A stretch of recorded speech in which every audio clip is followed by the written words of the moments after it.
ஒரு ஒரு கட்சியை மக்கள் தேர்ந்தெடுக்கணும்னு முடிவு பண்ணா அது எந்த கட்சியாக இருந்தால் என்ன? மக்கள் தீர்ப்பு, மகேசன் தீர்ப்பு. இதுக்கு என்ன கூட்டணி வேணும், ஆதரவு வேணும்னு அதை விஜய் கரெக்டாக சொல்லியிருக்காரு. வந்தால் பார்க்குறேன், இல்லைன்னா தேவையில்லை அப்படின்னு. அது சரியான வார்த்தை, சரியான ஆன்சர். சிறுபான்மை மக்களுடைய முடிவு ஒரே ஸ்ட்ராங்காக இருக்கும், அதில் எந்தவித மாற்று கருத்துமே இல்லை. ஆனால் அதில் என்ன பியூட்டின்னு கேட்டிங்கன்னா, 18 வயசுலேருந்து ஒரு 30 வயசு 32 வயசு அந்த பசங்களுக்கு அந்த உணர்வுகள் இருக்கும். ஆனால் அவங்க விஜய் தான் லைக் பண்ணுறாங்க. தேர் இஸ் a டிஃபரன்ஸ் வந்துருச்சு. இப்போ லீடர்ஸ் போகிறாங்கன்னா ஊழல் பேக்ரவுண்ட் இல்லாமல் தானே விஜய் சேர்த்துக்க வேண்டிய கட்டாயத்தில் இருக்கிறாரு. அதனால தப்பே இல்லைங்க, அதை தான் பண்ணணும். அவரு வர்றவன் மேலே ஊழல் இருக்கக்கூடாது. நல்ல காலம் the ghost shifted to another place அப்படின்வான் பிசாசு. இங்கே இந்த முகாம்லேருந்து இன்னொரு முகாமுக்கு ஷிஃப்ட் ஆகி போயிடுச்சும்பா. அது மாதிரி டிடிவி தினகரன் போயிருந்தா ஒரு கால் விஜய் சேர்த்துருந்தா போச்சு கட்சி. கூட இருந்தவங்களை நிறுத்தி ஒரு சாதனை பண்ணாங்கன்னா நான் மகிழ்ச்சி அடைவேன். ஏன்னா அதை தான் ஓபிஎஸ் பண்ண மாட்டேன்றாரு. கூட இருக்கவங்கள நிறுத்துற ஐடியா அவருக்கு இல்லை. இப்படி தான் பண்ணிட்டு இருக்காரு தொடர்ந்து அவர். நீங்கள் கரெக்டாக நீங்கள் ஒன்றும் பண்ண வேணாம். அவர் என்னை பொறுத்த வரைக்கும் ஒன்றும் டென்ஷனே வேணாம். ஒரு 10 பேரை 20 பேரை 30 பேரை நிறுத்தி ஏ ஃபார்ம் பி ஃபார்மில் சைன் பண்ணி எலெக்ஷன் கமிஷனில் கொடுத்தாலே பழனிசாமி வகைரா ஓபிஎஸ் காலில் விடும். ஒருத்தர்கிட்ட போகிறோம், ஐயா என்னையும் சேர்த்துக்கோங்க அப்படிங்கிறோம். யார்ப்பா இருந்தாலும் வெளியில் அனுப்புன்றான். இல்லை என்ன நீங்கள் மறந்துட்டீங்க, நான் தாங்க உங்க கூட பழசு இருந்தேன், 2 பேரும் நண்பராக தான் இருந்தோம். ஐயா வெளியில் அனுப்புங்க, இருந்தாலும் முதல்ல எல்லாம் உள்ளே சேர்க்காதீங்க. நான் என்றைக்கும் துரத்திட்டேன் வெளியில். நான் ஒரு பெரிய ஐநா சபை குழு வச்சுருக்கேன், அதில் முடிவு எடுத்து தானே நான் வெளியில் அனுப்பிச்சேன். இப்போ எப்படி பொதுக்குழுவில் எடுத்த முடிவை தாண்ட முடியும் அப்படிங்கிறது அந்த மரமண்டை. டிடிவி அவர்களை சேர்த்துக்க முடியுது, ஆனால் ஓபிஎஸ் அவர்களை சேர்த்துக்க விடாமல் தடுக்கிறது எது? ரொம்ப மோசமான வழக்குகள், இடி வழக்கு, ரெட்டலைக்கு லஞ்சம் கொடுத்த வழக்கு, ஒரு கிரிமினல் கேஸில் குற்றவாளியாக இருக்க ஆளுங்களை தேடுறாரு பிஜேபி. அவங்களுக்கு அதே தொழிலாக போச்சு தமிழ்நாட்டில். அக்யூஸ்டு குற்றவாளியை தேடி வாழ்றாங்க. கொஞ்சம் கேஸ்லாம் கம்மியாக இருந்தால் அவங்கள சேர்க்கறது. இன்க்ளூசிவ் நியூஸ் தமிழ் நேயர்களுக்கு வணக்கம். இன்றைக்கு நேர்காணலில் நம்ம கூட இணைஞ்சிருக்காங்க அதிமுக ஒருங்கிணைப்பு குழுவை சேர்ந்த திரு புகழேந்தி அவர்கள். நிறைய கேள்விகள் கேட்க போகிறோம், வாங்க பேசலாம். வணக்கம். வணக்கம் தமிழ். வணக்கம். சசிகலா அவர்களோட நெக்ஸ்ட் மூவ் என்னவா இருக்கும்? அவங்க நிறைய பிளான்ஸ் வச்சிருக்காங்கன்னு சொல்றாங்க, நீங்களும் பேச்சுவார்த்தை நடத்துறதாகவும் சொல்றாங்க. என்ன பிளான் அவங்களோட? நான் போய் பேச மாட்டேன். எனக்கு ஒரு நண்பர் ஒருத்தர் இருக்கார், பூவை கந்தன்னு. அவர் அடிக்கடி வருவார். பெரிய பிளான்லாம் வச்சுருக்காங்க, ஸ்கீம் வச்சுருக்காங்க. அம்மா அடுத்தது பாருங்கள், தமிழ்நாடே திரும்பி பார்க்க போகிற அளவுக்கு ஒரு திட்டங்கள்லாம் வருது, எங்கெல்லாம் தேர்தலில் நிறுத்த போகிறாங்க அப்படின்னு சொல்லி ரொம்ப ஆர்வமாக சொல்லிகிட்டு இருப்பார். சந்திக்கலைன்னா நீங்களும் ஏன் சந்திக்கக்கூடாதுன்னு கேட்பார். எனக்கு ஒன்றும் இல்லை, 4 தடவை டி நகரில் சந்தித்தேன். சந்திக்கிறது வாட் இஸ் த ராங்? நம்ம ஒருங்கிணைப்பை தானே ஏற்படுத்தணும்னு நம்ம முயற்சி பண்ணோம். அதுதானே முடியாமல் போகுது. அவர் கூட இருந்தவங்களை நிறுத்தி ஒரு சாதனை பண்ணாங்கன்னா நான் மகிழ்ச்சி அடைவேன். ஏன்னா அதை தான் ஓபிஎஸ் பண்ண மாட்டேன்றாரு. கூட இருக்கவங்கள நிறுத்துகிற ஐடியா அவருக்கு இல்லை. இப்படி தான் பண்ணிகிட்டு இருக்காரு தொடர்ந்து அவர். முடிஞ்சு போச்சு. அவர் பாவம். எல்லாரும் யாராவது அவரை பார்க்க வந்தால் என்ன நினைக்கிறான்னா மனசுக்குள்ளார, இன்னும் இவன் போகாமலே இருக்கிறானா, இவன் ஏன் உயிர் எடுக்கிறான், எல்லாம் தான் போய் தொலைஞ்சிட்டான்ல, இவனும் போய் தொலைஞ்சா பரவாயில்ல, இவன் உட்லண்ட்ஸ் ஹோட்டல் நம்ம உயிர் எடுத்துகிட்டு இருக்கான் அவசியமானு அவர் கலைச்சி விட்டார் எல்லாத்தையும். அவர் இப்போ திருப்பி லீகல் பேட்டல் அங்கே போயிட்டார். எங்கே சட்ட ரீதியாக போராடுவேன்னு அவருக்கு வழக்கு நடத்திட்டு இருக்காங்க பாருங்க. அவங்க அதை கேட்டாவே, திரும்ப வழக்காடுவோன்ற விஷயத்தை கேட்டாவே தலை சுற்றி தொப்புன்னு கீழே விழுந்துருவாங்க. சுற்றி மறுபடியும் அங்கே வர்றாரு. நீங்கள் சரியாக எதை ஒன்று பண்ணாலும் எதிரி காலை பிடிப்பான். நீங்கள் கரெக்டாக நீங்கள் ஒன்றும் பண்ண வேணாம். அவர் என்னை பொறுத்த வரைக்கும் ஒன்றும் டென்ஷனே வேணாம். ஒரு 10 பேரை 20 பேரை 30 பேரை நிறுத்தி ஏ ஃபார்ம் பி ஃபார்மில் சைன் பண்ணி எலெக்ஷன் கமிஷனில் கொடுத்தாலே பழனிசாமி வகைரா ஓபிஎஸ் காலில் விடும். அதுதான் சட்டம். என்கிட்டயும் ஒரு ஆர்டர். கண்டெம்ட் ஓபிஎஸ் பண்ண மாட்டாருங்கிறீங்களா? அந்த அளவுக்கு கெப்பாசிட்டி இல்லைன்னு சொல்ல வரீங்களா? கெப்பாசிட்டி இல்லையோ இருக்கோ வேற விஷயம். ஒரு முதலமைச்சராக இருந்த ஒரு 3 முறை அவரை தவறாக பேச நான் விரும்பலை. அவர் இதை செய்தால் அது நடக்கும். ரெட்டையில் மாட்டிக்கிச்சுன்னா வேற வழி இல்லை. அவர் ஆனால் இணக்கமாக போகிறதுல தானே அவருக்கு ஆர்வம் இருக்கிற மாதிரி தெரியுது. ஒருத்தர்கிட்ட போகிறோம், ஐயா என்னையும் சேர்த்துக்கோங்க அப்படிங்கிறோம். யார்ப்பா இருந்தாலும் வெளியில் அனுப்புன்றான். இல்லை என்ன நீங்கள் மறந்துட்டீங்க, நான் தாங்க உங்க கூட பழசு இருந்தேன், 2 பேரும் நண்பராக தான் இருந்தோம். நீயும் நானும் சேர்ந்திருந்தோம் நிலவும் வானும் போல, நிலவு போல தேய்ந்து வந்தேன் நீ வளர்ந்ததாலே நான் கண்ணதாசன்.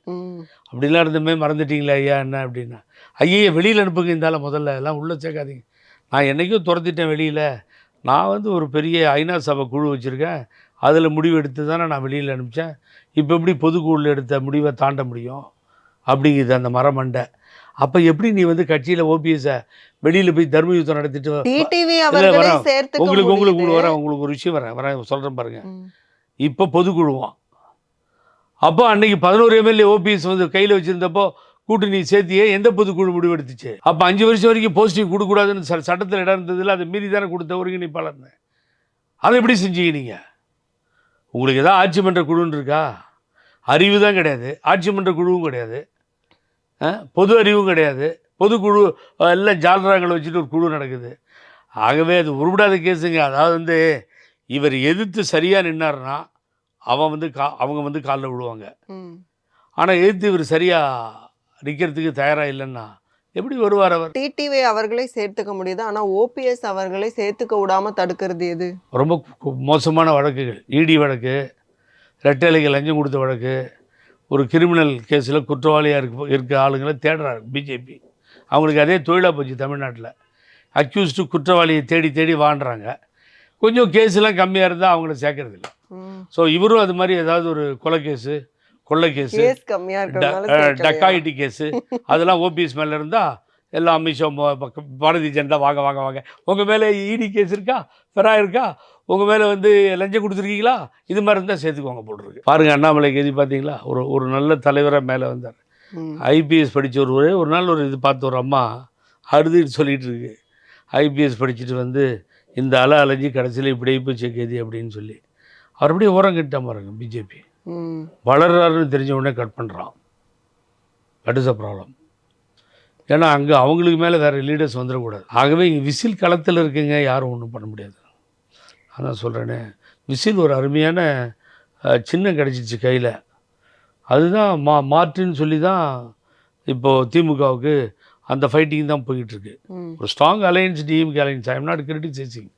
அலையன்ஸை உடைக்கிறது ரொம்ப கஷ்டம், கொள்கை ரீதியான ஒரு அலையன்ஸ்.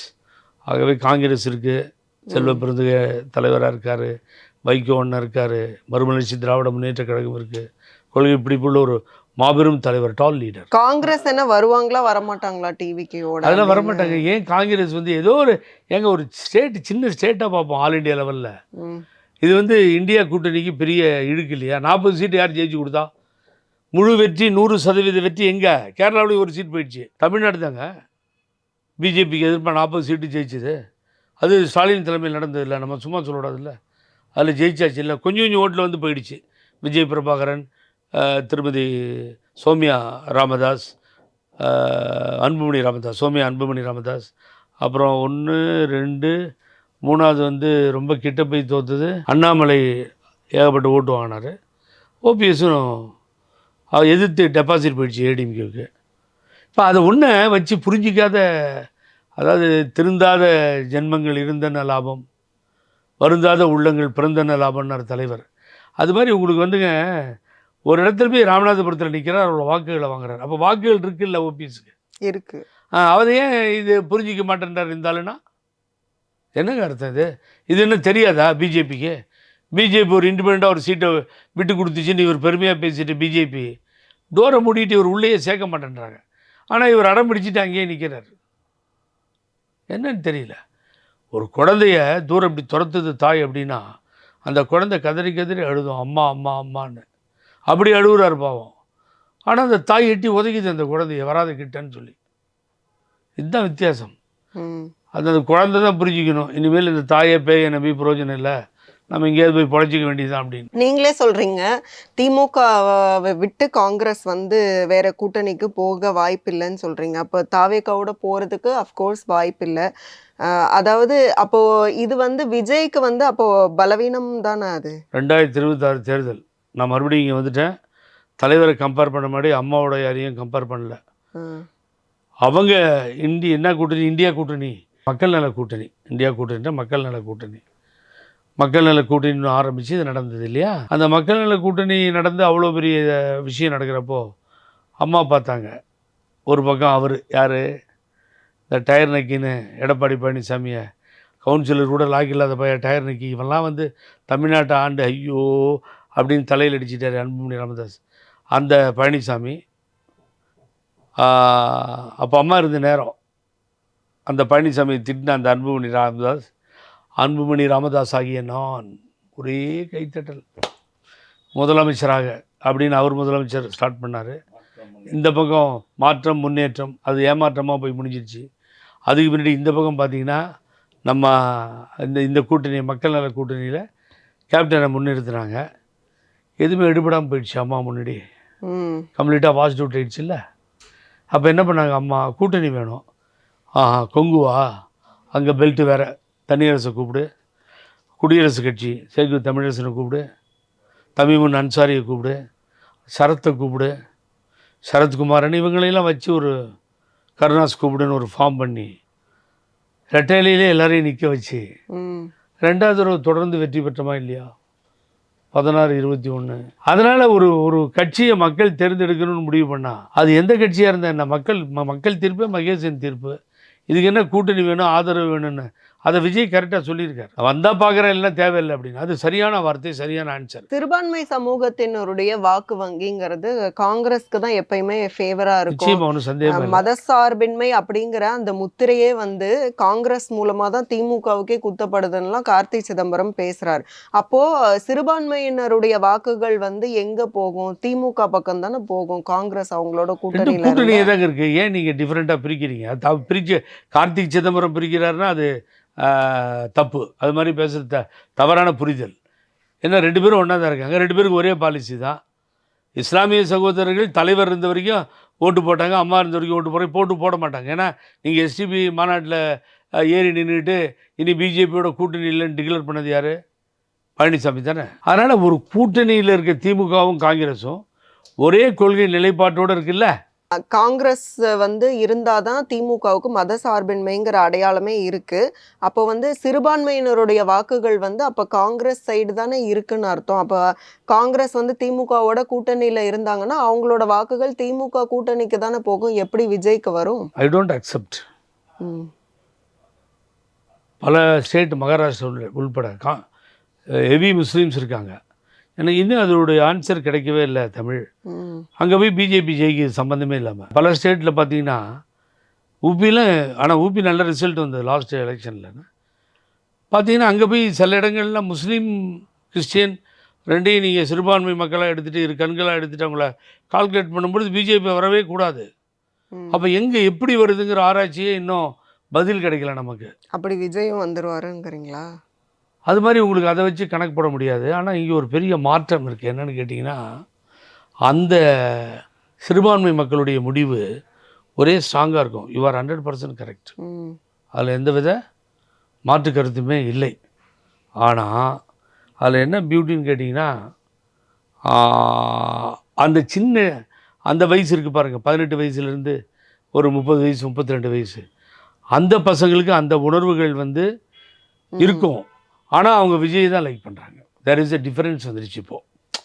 அப்போ இருக்க சுச்சுவேஷன் வேறு. இப்போ இருக்க பசங்க அந்த ஏஜில் சினிமாவை பார்த்து விஜயை பார்த்து வளர்ந்த அவர்கள் இதையெல்லாம் பார்க்க மாட்டாங்க. சிறுபான்மை அதுக்கு எதிர்ப்பு அதெல்லாம் பிஜேபி எதிர்ப்பில் ஸ்ட்ராங்காக இருப்பாங்க. அவங்களுடைய பிறப்பு அப்படி. அவங்களை பிஜேபி ஒத்துக்கிறதில்ல, பிஜேபி அவங்கள ஒத்துக்கிறதில்லன்றது நடைமுறையில் உண்மையான ஒன்று. ஆனால் அந்த யங்ஸ்டர்ஸ் ஓட்டு அப்படியே திரும்பும். புரியுதா உங்களுக்கு இப்போ நான் சொன்னது அரசியல்? அதனால் அது விஜய்க்கு போய் சேரும். ஆனால் நீங்கள் வந்து திருமா அண்ணன் சொன்ன மாதிரி அதில் வந்து இந்த அதாவது பேஸ்மெண்ட் சில வேலைகள்லாம் எப்படி பண்ணுறாங்கன்னு ஒன்றும் புரியல. ஆகவே வர்றவங்கள்லாம் இமீடியட்டாக வரவேற்று ஒரு பெரிய கட்டமைப்பை ஏற்படுத்தி தலைவர் வெளியில் வரும்பொழுது 72 இது கட்சி ஆரம்பித்தார். கட்சியை விட்டு நீக்கப்பட்டு வெளியில் வர்றப்போ தலைவரோட ஒரே சட்டமன்ற உறுப்பினர் தான் வந்தார். லேட்டர் பார்த்தீங்கன்னா அப்புறம் நாவலரே வந்துட்டார். எவ்வளோ எல்லா லீடர்ஸும் அங்கேருந்து லைனாக தலைவர் பின்னாடி கேஏகே, குழந்தைவேலு அப்படின்னு எல்லா லீடர்ஸும் பின்னாடி வர ஆரம்பிச்சிட்டாங்க. அந்த மாதிரி லீடர்கள் வரும்பொழுது அவங்களையெல்லாம் உடனே வரவேற்று பேசி அதை செய்யணும். இப்போ லீடர்ஸ் போகிறாங்கன்னா ஊழல் பேக்ரவுண்ட் இல்லாமல் தானே விஜய் சேர்த்துக்க வேண்டிய கட்டாயத்தில் இருக்கிறாரு. அதனால தப்பே இல்லைங்க, அதை தான் பண்ணணும். அவர் வர்றவன் மேலே ஊழல் இருக்கக்கூடாது. நல்ல காலம் the ghost shifted to another place அப்படின்வான் பிசாசு. இங்கே இந்த முகாம்லேருந்து இன்னொரு முகாமுக்கு ஷிஃப்ட் ஆகி போயிடுச்சும்பான். அது மாதிரி டிடிவி தினகரன் போயிருந்தா ஒரு கால் விஜய் சேர்த்துருந்தா போச்சு கட்சி. அது நடக்காமல் போன வரைக்கும் சந்தோஷப்படணும். அது மாதிரி ஊழல் வழக்குகள் அது இதில் இருக்கவங்கள போய் அவர் போய் என்டர்டெயின் பண்ணார்னா கெட்ட பேர் வந்துடும். நீங்கள் சொல்கிறது தான் கரெக்ட். மிக்க நன்றி உங்களுடைய நேரத்துக்கும் உங்களுடைய கருத்துகளுக்கும். மீண்டும் இன்னொரு சந்தர்ப்பத்தில் பேசலாம். நன்றி. மிக்க நன்றி. தமிழ் பார்க்கின்ற நேயர்களுக்கு நெஞ்சார்ந்த நன்றி.